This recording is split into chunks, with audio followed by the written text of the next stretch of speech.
Hello everyone, my name is Victor Wong and I'm the head of UOB-AM's Sustainability Office. With me here today is Andrea, the Associate Director of Singapore Exchange Indices. Andrea, very nice to see you again. Thank you for having me. Now today let's have a chat about the role real estate can play in contributing to the Earth's efforts to limit carbon emissions. Now, the reason why is because real estate contributes about 30% to global greenhouse emissions and consumes about 40% of global energy. So clearly a sector that we should be focusing quite a bit on. And here in Asia, we are in a very vulnerable region in terms of climate change. With a growing population and very strong economic growth, we are seeing a lot of buildings being constructed. And this is where I think we see a very strong investment opportunity. The need for green buildings and the pace of construction in Asia actually allows us to look at this as investment opportunity.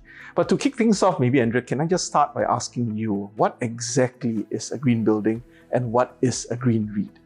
Thanks, Victor. Now, in response to your first part of the question on what is a green building. Now, a green building is a real estate that minimizes negative impact on the environment.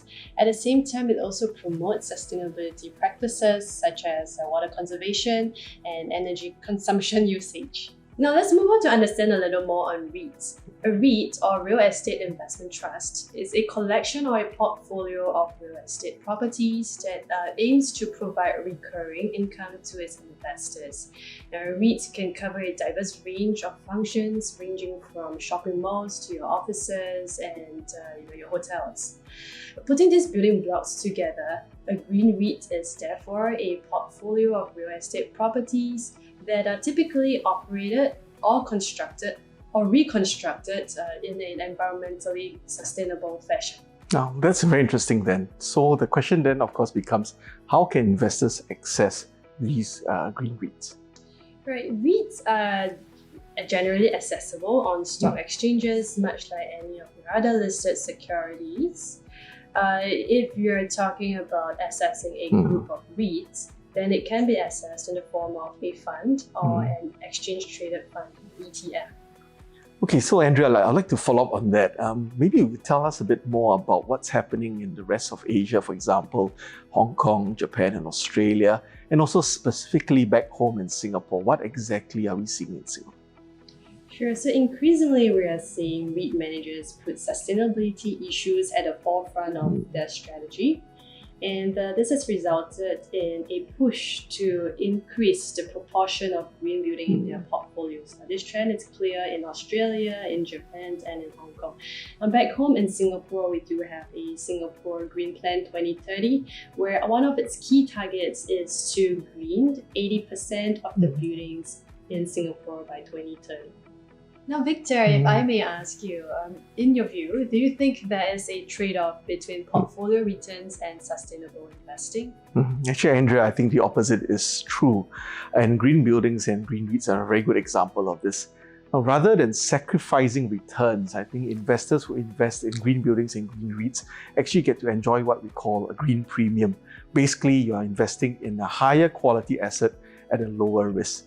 So why I say this, there are two reasons. Green buildings and green REITs, and especially green buildings, enjoy two advantages. The first is cost efficiencies. Now, basically, a green building, by its very definition, being more efficient, would actually consume less water and electricity. So if you're an operator of a green building, your costs are lower. The second point is on increased market demand.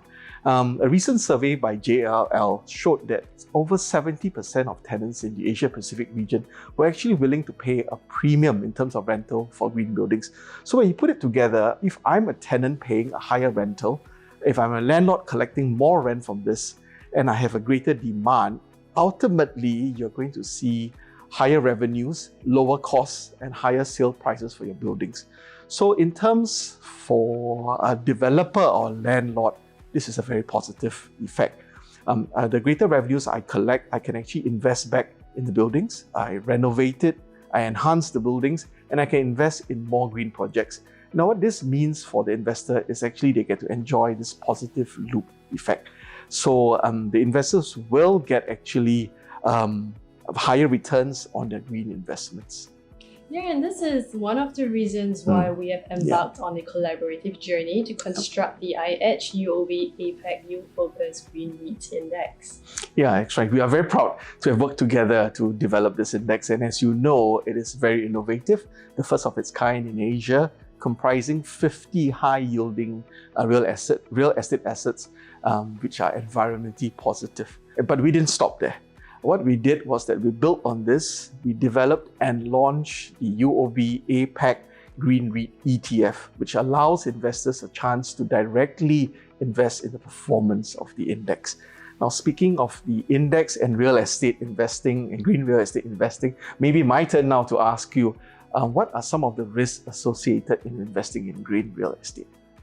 Sure. So one natural risk when it comes to index construction from an investor's point of view, it's really its reliance on data. We want quality data to assess the sustainability actions of REITs. And we also need to identify a suitable matrix to benchmark the performance of REITs in terms of their environmental actions. Yeah, I totally agree with you. I think in terms of data, from an investment manager's point of view, I think the data is important. It allows us to identify the companies, the REITs that will enjoy a green premium, and at the same time avoid the companies that are going to be given brown discounts because they're not so efficient. So I think this is one area where real estate investors have to increasingly be aware of. Stick with the companies with the green premiums. These are going to be the winners in the long term. And of course, avoid the companies that are going to be given the brown discounts. I think that in essence is what we've been talking about today, the attractiveness of green buildings and green REITs, the instruments to invest in this, the index and the ETF. I think that's been a very interesting and I think conversation that we've had today. Thanks so much, Andrea. Thank you.